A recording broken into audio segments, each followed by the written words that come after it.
آتا ہے کہ جس مسلمان کے پاس صدقہ کرنے کو کچھ نہ ہو اسے چاہیے کہ اپنی دعا میں یہ کہہ لیا کرے اللہم صلی علی محمد عبدک و رسولک و صلی علی المؤمنین والمؤمنات والمسلمین والمسلمات۔ تو یہ زکوٰۃ ہے، اور مومن کبھی برائی سے سیر نہیں ہوتا یہاں تک کہ جنت اس کا ٹھکانہ ہوتی ہے۔ السلام اے خسرو دنیا و دین، السلام اے راحت جان عظیم، غمزدوں کو آپ کر دیتے ہیں شاد، سب کو مل جاتی ہے منہ مانگی مراد۔ درود پاک پڑھیں اللہم صلی علی سیدنا مولانا محمد مبارک وسلم صلی علیہ الصلوۃ والسلام علیک یا رسول اللہ صلی اللہ علیہ وسلم۔ قال اللہ تبارک و تعالی فی القرآن الکریم، اللہ پاک قرآن کریم میں ارشاد فرماتا ہے ظہر الفساد فی البر والبحر بما کسبت ایدی الناس لیذیقہم بعض الذی عملوا لعلہم یرجعون۔ صدق اللہ العلی العظیم و صدق رسول النبی الامین الکریم صلی اللہ علیہ وآلہ وسلم۔ یعنی خشکی اور تری میں فساد ظاہر ہو گیا ان برائیوں کی وجہ سے جو لوگوں کے ہاتھوں نے کمائی، تاکہ اللہ نے ان کے بعض کاموں کا مزہ چکھائے تاکہ وہ باز آ جائیں۔ عزیزان ذی وقار، الحمدللہ شب برات آنے والی ہے، اور یہ بہت برکتوں والی عظمتوں والی رات ہے۔ اس رات میں اللہ پاک اپنے بندوں پر خصوصی رحم و کرم فرماتا ہے، لاکھوں لاکھ گناہگاروں کی بخشش ہو جاتی ہے۔ یہ دعاؤں کی قبولیت اور روزی تقسیم ہونے کی رات ہے۔ اس رات میں رزق میں برکت کے لیے جو دعا مانگی جائے قبول ہو جاتی ہے۔ حدیث پاک میں آتا ہے کہ ہمارے آقا و مولا محمد عربی صلی اللہ علیہ وسلم نے فرمایا کہ 15 شعبان کی رات یعنی شب برات کی برات کو ایک پکارنے والا پکارتا ہے کوئی مغفرت چاہنے والا کہ اس کی مغفرت کر دی جائے، ہے کوئی مانگنے والا کہ اسے دیا جائے۔ بس بدکار عورت اور مشرک کے علاوہ جو بندہ جو بھی حاجت طلب کرتا ہے اس کی حاجت پوری کر دی جاتی ہے۔ امام فخر الدین رازی رحمۃ اللہ علیہ تفسیر کبیر میں فرماتے ہیں کہ شب برات کی 5 خصوصیات ہیں۔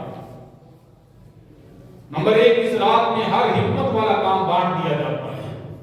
مثلا آئندہ سال کسی کتنی روزی ملے گی، کون خوش نصیب حج کرے گا، کون انتقال کرے گا، کون زندہ رہے گا وغیرہ، یہ سارے کام فرشتوں کو بتا کر اس کام پر ان کی ڈیوٹیاں لگا دی جاتی ہیں۔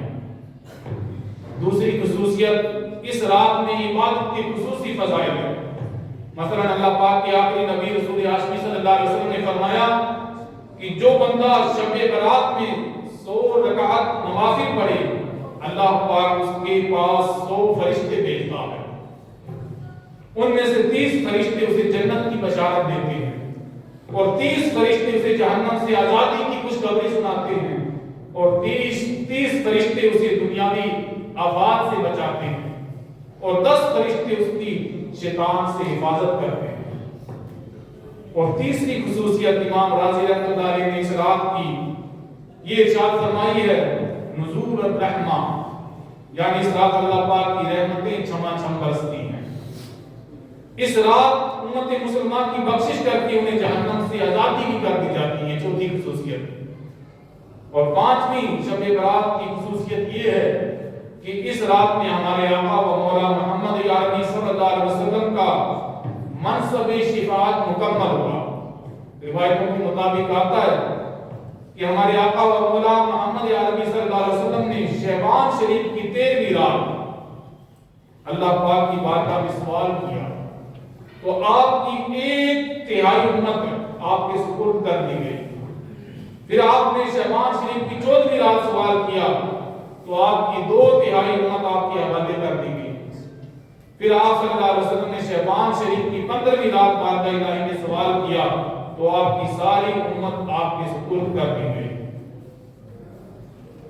آئی شب برات، یہ ہے برکتوں کی رات، لطف و کرم کی رات ہے، یہ رحمتوں کی رات، جو چاہتے ہو تم کو کرے گا خدا عطا، اس کی عنایتوں کی ہے یہ نعمتوں کی رات، غم کا علاج آج کی شب دستیاب ہے، یہ جان فضا ہیں ساتیں یہ فرحتوں کی رات۔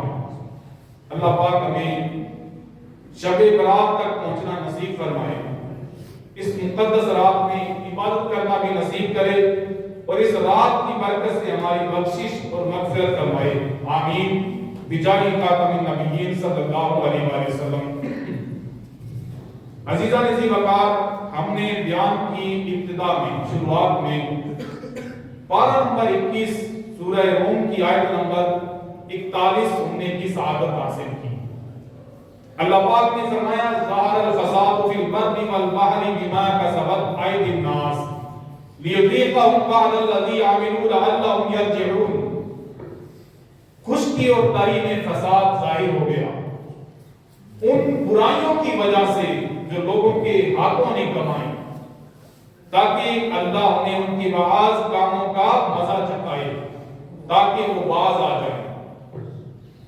فساد کا معنی ہے خروج الشیء عن الاعتدال، یعنی چیز کا اپنی معتدل حالت سے نکل جانا۔ دوسرے لفظوں میں یوں کہہ لیجئے کہ فساد عدم توازن کا نام ہے، اور سادہ مثال سے یوں سمجھ لیجئے کہ گاڑی 4 پہیوں پر چلتی ہے، اگر ایک پہیا بھی پنچر ہو جائے تو اچھی خاصی صحیح چلتی ہوئی گاڑی ہچکولے لینے لگتی ہے، ڈگمگانے لگتی ہے، یعنی اب اس کا توازن بگڑ گیا۔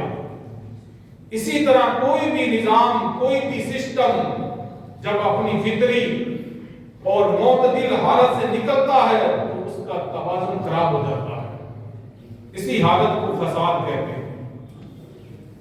اب آیت کریمہ کی روشنی میں فساد کا مفہوم سمجھیے۔ اللہ پاک نے فرمایا ظاہر الفساد فی البحر والبحر، فی البر والبحر، خشکی اور تری میں فساد ظاہر ہو گیا۔ مثلا بارش اپنے وقت پر ہو، جتنی ضرورت ہے اتنی ہی ہو، یہ معتدل حالت ہے۔ بارش بے وقت ہو، ضرورت سے زیادہ ہو، نقصان کا سبب بن جاتی ہے۔ سیلاب آتے ہیں، گھر تباہ ہو جاتے ہیں، فصلیں برباد ہو جاتی ہیں، مہنگائی زور پکڑ جاتی ہے، قومی اناج کی قلت میں مبتلا ہو جاتی ہیں، غربت بڑھتی ہے اور وسائل کی کمی واقع ہو جاتی ہے۔ اسی طرح جب سمندر اپنی فطری حالت پر بہتا رہے کچھ نقصان نہیں ہے، مگر اس میں طغیانی آ جائے، سمندر بفر جائے، طوفان برپا ہو جائے تو تباہی مچا ڈالتا ہے۔ کشتیاں، بحری جہاز ڈوب جاتے ہیں، برآمدات یعنی تجارتی سامان کی آمد و رفت متاثر ہو جاتی ہے، قومیں تباہی کا شکار ہو جاتی ہے۔ اسی طرح دور حاضر میں فساد کی تازہ کلائمیٹ چینج یعنی موسم جو سال ہر سال سے ایک بہاؤ میں چل رہے تھے، اب کچھ سالوں سے ان میں بڑی تبدیلیاں آ گئی ہیں، بڑی چینجنگ آ گئی ہے۔ گرمی آتی ہے تو بڑی شدید گرمی پڑتی ہے، اور سردی آتی ہے تو شدید سردی پڑنے لگتی ہے۔ گرمی سردی کے مہینے بھی کچھ تبدیل ہو گئے ہیں، سردی گرمی کا دورانیہ بھی بدل گیا ہے۔ اسی طرح روزی میں برکت مٹ جانا، زلزلوں کی کثرت، آگ پھیلنے کے واقعات، مختلف وبائیں، امراض کی کثرت وغیرہ، طرح طرح کی نئی نئی بیماریاں، یہ سب خشکی اور سمندر میں پھیلنے والے فسادات ہیں۔ گویا پوری کی پوری دنیا اور اس کا نظام اپنی فطرت سے، فطری حالت سے نکل کر غیر معتدل اور بے توازن ہو گیا۔ ایسا کیوں ہوا؟ آیت کریمہ میں فرمایا گیا بما کسبت ایدی الناس، ان برائیوں کی وجہ سے جو لوگوں کے ہاتھوں نے کمائی۔ یہ لوگوں کے گناہوں کا نتیجہ ہے۔ اللہ اکبر، غور فرمائیے، گناہ کا اثر دیکھیے کتنی دور تک جا رہا ہے۔ ہمارے یہاں لوگ سمجھتے ہیں، بلکہ کہتے بھی سنائی دیتے ہیں، کوئی کہتا ہے میں نماز نہیں پڑھتا تو تمہیں کیا فکر ہے، کوئی کہے گا میں سود کھاتا ہوں تو تمہیں کیا فکر ہے، جو مرضی کروں، جیسے مرضی جیوں، جیسے مرضی زندگی گزاروں۔ نہیں، ارے بھائی ایسا نہیں ہے۔ گناہ کا اثر ایک فرد تک نہیں، بلکہ گناہ کا اثر، گناہ ایک بندہ کرتا ہے تو اس کا اثر صرف اسی تک نہیں رہے گا، اس کا اثر پوری دنیا میں پھیلتا ہے۔ ایک گھر میں آگ لگتی ہے تو آس پاس کے گھروں کو بھی جھلسا دیتی ہے۔ اسی طرح گناہ کا اثر، اس کی تپش بھی دور تک پہنچتی ہے، یہاں تک کہ جب معاشرے میں گناہ زیادہ ہونے لگ رہے ہیں تو اس کی نحوست سے پوری کائنات کا توازن ہی بگڑ جاتا ہے، سسٹم بگڑ جاتا ہے۔ کیا زمین، کیا سمندر، کیا خشکی، کیا تری، گناہوں کی نحوست پورے نظام پر اثر انداز ہو جاتی ہے۔ عزیزان نبی وقار، حدیث پاک میں آتا ہے، حضرت ابو قتادہ انصاری رضی اللہ عنہ فرماتے ہیں کہ ایک مرتبہ رسول ذیشان صلی اللہ علیہ وسلم کی خدمت میں حاضر ہوا، اتنے میں ایک جنازہ گزرا۔ آپ نے فرمایا یا تو یہ راحت پا گیا یا اس سے راحت مل گئی۔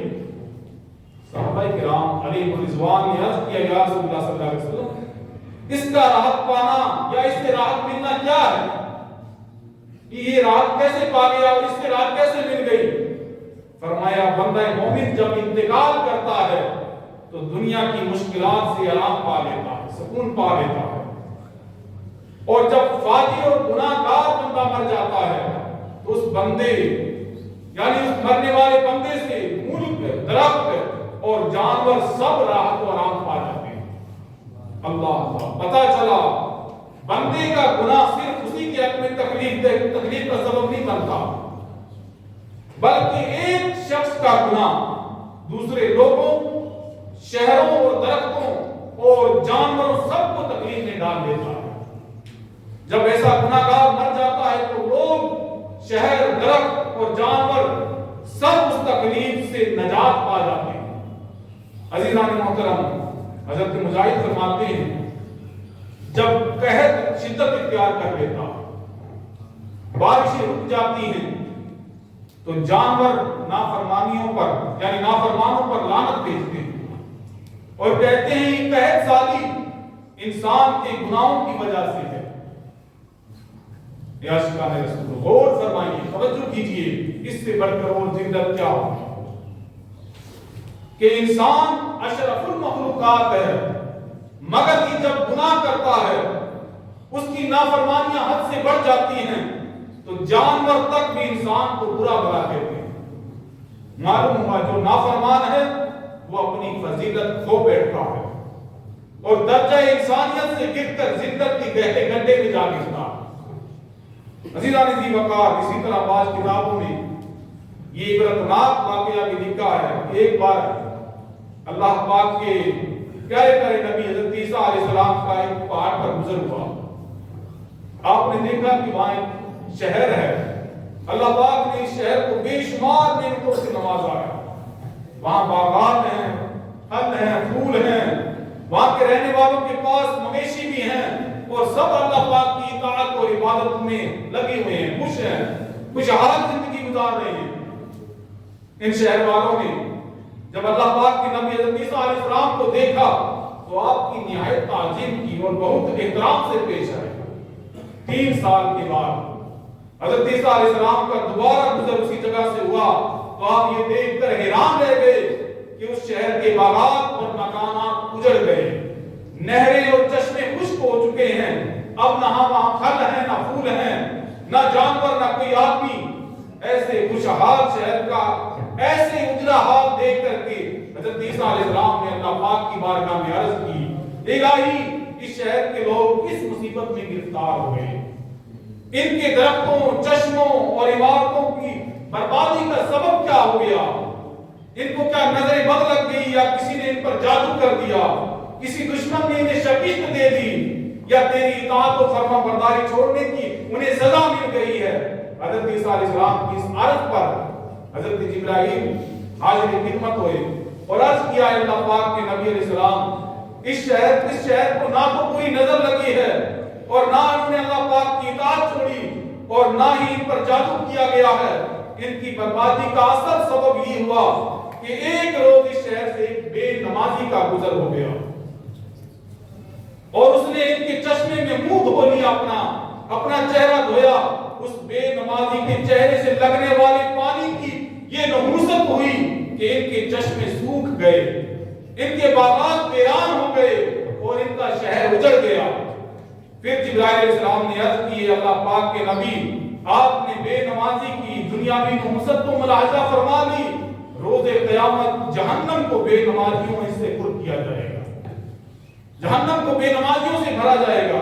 غور کیجیے کرے، ایک بے نمازی کے چہرے سے لگنے والے پانی کی ایسی نحوست ظاہر ہوئی کہ وہ پانی چشمے میں گیا اور اس چشمے میں اس کی نحوست شامل ہوئی، پھر اس چشمے کا پانی جہاں جہاں پہنچا وہاں نحوست ہی نحوست پھیل گئی، یوں ایک ہنستا بستا شہر ویران اور برباد ہو گیا۔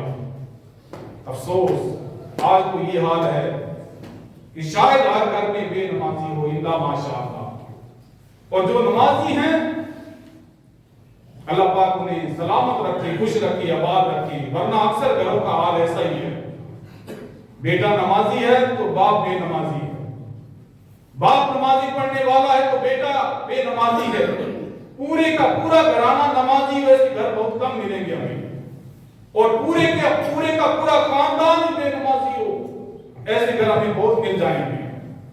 ہماری عملی حالت ایسی ہے، پھر ہم رونا روتے ہیں کہ رزق میں روزی میں برکت نہیں ہے، ہزاروں کماتے ہیں پھر بھی پوری نہیں پڑتی ہے۔ ذہن میں سوال ہو سکتا ہے، آج تو گھر گھر میں بے نمازی موجود ہیں، آخر آج کوئی گاؤں کوئی شہر اجڑتے کیوں نہیں ہے؟ کسی کے دل و دماغ میں یہ بات آ گئی ہو، اس کا جواب یہ ہے کہ اگر ہم یہ غور کریں تو بے نمازیوں کی نحوست ہمارے گھروں میں موجود ہے، گھر گھر لڑائی جھگڑے بے برکتی موجود ہے، یہ نحوست ہی ہے۔ البتہ یہ جیسے وہ گاؤں اجڑ گیا ایسے آج عذابات کا ظہور نہیں ہوتا، یہ محبوب ذیشان صلی اللہ علیہ وسلم کا صدقہ ہے، حضور رحمت للعالمین صلی اللہ علیہ وسلم کا صدقہ ہے۔ اللہ پاک نے قرآن پاک میں ارشاد فرمایا ہے، وَمَا كَانَ اللَّهُ لِيُعَذِّبَهُمْ وَأَنْتَ فِيهِمْ، اور اللہ کی یہ شان نہیں کہ انہیں عذاب دے جب تک کہ محبوب تم ان میں تشریف فرما ہو۔ تو عزیزان ذی وقار، مسلمانوں کی پیاری امی جان حضرت ام سلمہ رضی اللہ عنہ فرماتی ہیں کہ رسول ذیشان صلی اللہ علیہ وسلم نے فرمایا، جب زمین میں برائی پھیل جائے تو اللہ پاک اس کا وبال اہل زمین پر اتارتا ہے۔ حضرت ام سلمہ فرماتی ہیں، میں نے عرض کی یا رسول اللہ صلی اللہ علیہ وسلم، چاہے اس قوم میں نیک لوگ بھی ہوں تو بھی؟ فرمایا ہاں، نیک لوگ بھی برائی کے وبال کی لپیٹ میں آ جاتے ہیں۔ مثلا گناہوں کے سبب سیلاب آیا تو نیک بھی اس سیلاب میں مبتلا ہوں گے، قحط پڑا تو نیک لوگ بھی قحط میں مبتلا ہو جاتے ہیں، پھر ان نیک لوگوں کو اللہ پاک کی رحمت کی طرف پھیر دیا جاتا ہے۔ عزیزان محترم، گناہ چھوٹا ہو چاہے بڑا ہو، آخر گناہ ہے۔ جب کوئی گناہ یا نافرمانی معاشرے میں پھیل جاتی ہے تو اس کی نحوست بھی پھیل جاتی ہے، اس لیے ہمیں چاہیے کہ خود بھی گناہوں سے بچا کریں اور دوسروں کو بچنے کی تلقین بھی کیا کریں۔ اللہ پاک نے سورہ ہود میں مختلف قوموں کی ہلاکت کے واقعات فرمائے ہیں، ذکر فرمائے ہیں۔ حضرت نوح علیہ السلام کی قوم پر زبردست سیلاب آیا، ساری قوم کو غرق کر دیا گیا۔ قوم عاد پر سخت ترین آندھی کا عذاب آیا جس نے انہیں تباہ اور برباد کر کے رکھ دیا۔ قوم سمود کو زلزلے سے لرزا کر رکھ دیا گیا اور یہ سب ہلاک ہو گئے۔ قوم لوط پر پتھروں کی بارش برسی، فرعون اور اس کی قوم کو دریا میں غرق کر دیا گیا۔ ان سب قوموں کی تباہیوں کا ذکر کرنے کے بعد اللہ پاک نے قرآن کریم میں ارشاد فرمایا فَلَوْلَا كَانَ مِنَ الْقُرُونِ مِن قَبْلِكُمْ إِلَى الْآخِرِ، یعنی تو تم سے پہلے گزری قوموں سے کچھ ایسے فضیلت والے لوگ کیوں نہ ہوئے جو زمین میں فساد کرنے سے منع کرتے، البتہ ان میں تھوڑے سے ایسے تھے جنہیں ہم نے نجات دی، اور ظالم لوگ اسی عیش و عشرت کے پیچھے پڑے رہے جو انہیں دیا گیا اور وہ مجرم تھے۔ یہ قوموں کی تباہی کے 12 اسباب ہیں، جن میں سے 2 ہم ذکر کرتے ہیں۔ فرمایا ان میں سے ایسے فضیلت والے لوگ نہ تھے جو انہیں گناہوں سے روکتے، یعنی کوئی روکنے والا ہی نہ تھا، انہیں نیکی کی دعوت دیتے ایسے لوگ نہیں تھے، اگر تھے بھی تو بہت تھوڑے تھے۔ قوموں نے ان کی بات نہ مانی، چنانچہ جب عذاب آیا تو اللہ پاک نے نیکی کی دعوت دینے والے تھوڑے لوگوں کو بچا لیا، باقیوں کو ہلاک کر ڈالا۔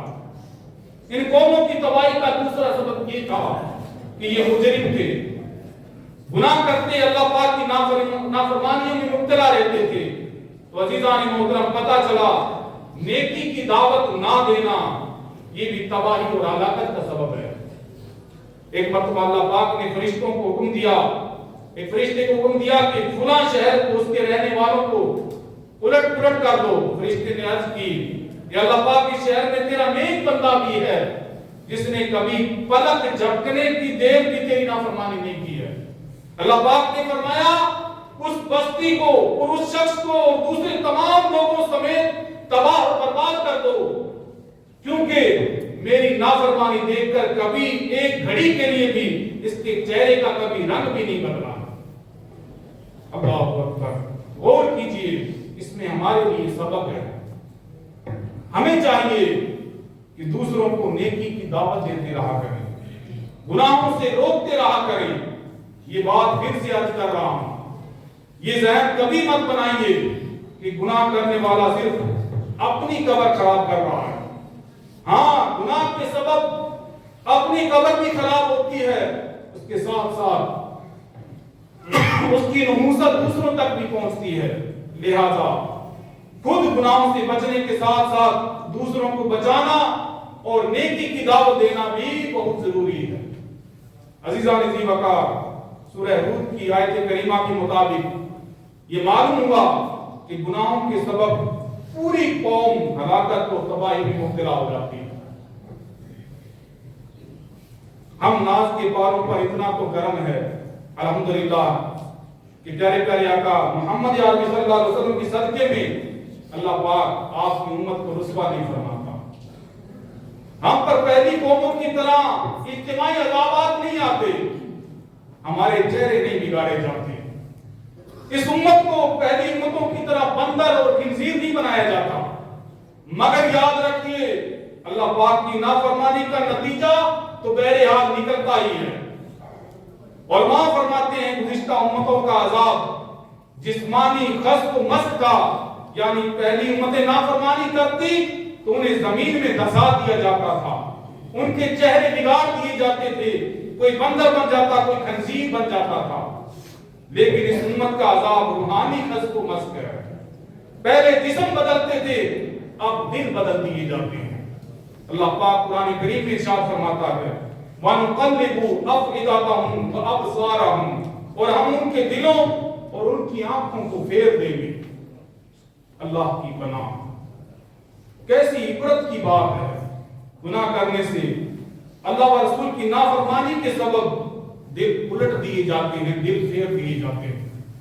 حضرت مفتی احمد یار خان نعیمی یہ آیت ذکر کر کے فرماتے ہیں کہ دل بگڑنے کی 3 نشانیاں ہیں۔ ہم اپنے آپ پر غور کر لیں کہ یہ تینوں نشانیاں کہیں ہم میں تو نہیں پائی جا رہی۔ پہلی نشانی کیا ہے؟ اطاعت میں لذت نہ پانا۔ اللہ پاک کی بندگی کریں، عبادت کریں، اس میں ہمیں کوئی لذت ہی نہ آئے، ہمیں کوئی سکون ہی نہ ملے، ہمارا دل مسرور ہی نہ ہو، یہ ہمارے دل بگڑنے کی نشانی ہے۔ دوسرا کیا ہے؟ گناہ سے خوف نہ کرنا۔ اگر ہمیں گناہوں سے ڈر نہیں لگتا ہے نا تو ہم یہ سمجھ لیں کہ ہمارا دل اللہ پاک نے پھیر دیا ہے، ہمارا دل بگڑ گیا ہے۔ تیسری بات ہے کسی کی موت سے عبرت نہ پکڑنا. کسی کے تو دور کی بات ہمارے گھر میں موت ہو جاتی ہے اس سے عبرت نہیں پکڑتے ہیں, اس سے نصیحت حاصل نہیں کرتے. غور کریں ہمارے دل پھیر نہیں دیے گئے تو اور کیا ہے. ان تینوں نشانیوں کو سامنے رکھ کر ہم اپنے دل کی حالت پر ذرا غور کریں. آج ہماری حالت کچھ ایسی ہی ہے, گناہوں میں ایسی لذت ملتی ہے کہ گھنٹوں کے گھنٹے گزار دیتے ہیں, ہمیں احساس تک نہیں ہوتا کہ کتنی گھنٹے کتنی دیر ہم گناہ میں مبتلا رہے. ہاں نمازوں میں ہمارا دل نہیں لگتا, ہماری مساجد ویران ہیں, فضول کاموں میں مصروف ہوں تو ہمیں کوئی وقت کی فکر نہیں ہوتی. گھنٹہ گزر گیا, 2 گھنٹے گزر گیا, ہفتہ گزر گیا, مہینہ گزر گیا, کوئی فکر نہیں ہے.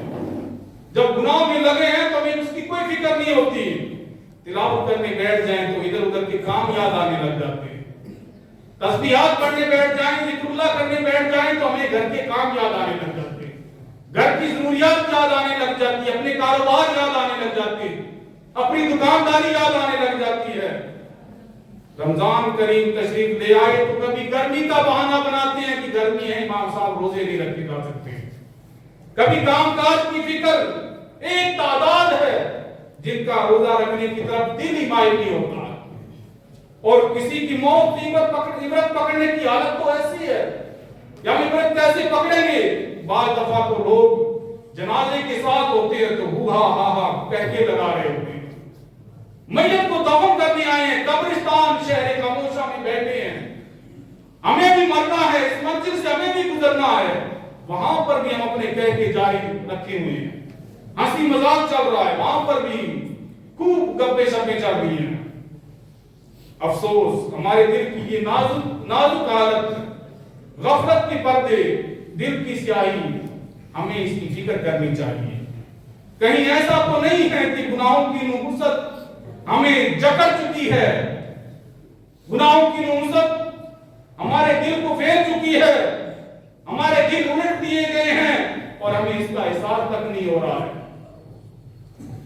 اللہ پاک ہمیں گناہوں سے بچنا نصیب فرمائے. آمین بجاہ خاتم النبیین صلی اللہ علیہ وآلہ وسلم. عزیزان محترم, گناہ اور نافرمانی سخت ہلاکت خیز ہے. مسلمانوں کے دوسرے خلیفہ حضرت عمر فاروق عالم رضی اللہ تعالیٰ عنہ فرماتے ہیں کہ گناہ اگرچہ ایک ہی ہو اپنے ساتھ 10 برائیاں لے کر کے آتا. نمبر 1, گناہ کرنے والا اللہ پاک کو غضب دلاتا ہے. نمبر 2, گناہ کرنے والا شیطان کو خوش کرتا ہے. نمبر 3, گناہ کرنے والا جنت سے دور ہو جاتا ہے. نمبر 4, گناہ کرنے والا جہنم کے قریب چلا جاتا ہے. نمبر 5, گناہ کرنے والا خود اپنے آپ پر ظلم کرتا ہے. نمبر 6, گناہ کرنے والا اپنے باطن کو ناپاک کر لیتا ہے. نمبر 7, گناہ کرنے والا اعمال لکھنے والے فرشتوں کو تکلیف دیتا ہے. نمبر 8, گناہ کرنے والا نبی اکرم نور مجسم صلی اللہ علیہ وسلم کو غمگین کرتا ہے, حضور کو تکلیف پہنچاتا ہے. نمبر 9, گناہ کرنے والا زمین و آسمان کو اپنے خلاف گواہ بنا لیتا ہے. زمین کا چپا چپا ذرہ ذرہ ہمارے خلاف گواہی دے گا. نمبر 10, گناہ کرنے والا انسانوں سے خیانت اور اللہ رب العالمین کی نافرمانی کرتا ہے. عزیزان محترم, ابھی وقت ہے, ہماری سانسیں چل رہی ہیں, توبہ کا دروازہ کھلا ہوا ہے. آج توبہ کر لیں تو گناہوں کی معافی کی صورت بن سکتی ہے, بگڑی بن سکتی ہے, سنور سکتی ہے, اللہ نہ کرے. اور اگر گناہ کرتے کرتے ہی موت کے فرشتے تشریف لے آئے, سانسیں ٹوٹ گئی, روح بدن سے جدا ہو گئی, افسوس گناہ کرتے کرتے ہم قبر میں اتر گئے, اللہ و رسول ہم سے ناراض ہو گئے, گناہوں پر ہماری پکڑ ہو گئی, ہمارے یہی گناہ درندوں کی صورت بن کر قبر میں ہمارے سامنے آئیں گے, سانپ بچھو بن کر کے ہمارے سامنے آئیں گے. قبر کی دیواریں آپس میں مل گئی تو اس اندھیری قبر میں ہمارا کیا بنے گا؟ تنہائی اور وحشت بھرے ماحول میں ہم کہاں جائیں گے اور کس سے مدد مانگیں گے؟ قبر محبوب کے جلموں سے بسا دے مالک, یہ کرم کر دے تو میں شاد رہوں گا یا رب. عزیزان محترم, اس لیے آج وقت ہے اچھا یہی ہے کہ آج بلکہ ابھی سے سچی اور پکی توبہ کر لیں، گناہ چھوڑ دیں اور پکی نیت کر لیں، یہ عہد کر لیں کہ اب کبھی گناہ نہیں کریں گے، اب ہماری کوئی نماز قضا نہیں ہوگی۔ رمضان کریم کا مہینہ مقدس آنے والا ہے، پورے رمضان کے ہم روزے رکھیں گے، زکوٰۃ فرض ہوتی ہے تو وہ بھی پوری پوری ادا کریں گے، اور نیت کر لیں کہ چہرے پر سنت مصطفیٰ صلی اللہ علیہ وسلم سجائیں گے، اور گناہوں بھری زندگی سے بچنے کی کوشش کریں گے، نعتیں سنا کریں گے، تلاوت قرآن کیا کریں گے انشاءاللہ عز و جل۔ نیت کر لیں آج اسے مسجد میں بیٹھ کر کے ہم گناہوں سے بچنے کی بھرپور کوشش کریں گے، مسجد آباد کرنے کی پوری کوشش کریں گے، ہم خود بھی نیک بنیں گے، اپنے گھر والوں کو بھی نیک بنائیں گے۔ اللہ پاک ہمیں عمل کی توفیق نصیب فرمائے، آمین بجاہ خاتم النبیین صلی اللہ علیہ وآلہ وسلم۔ اپنی صفحے درست کر لیں اور اپنے موبائل بند کر لیں۔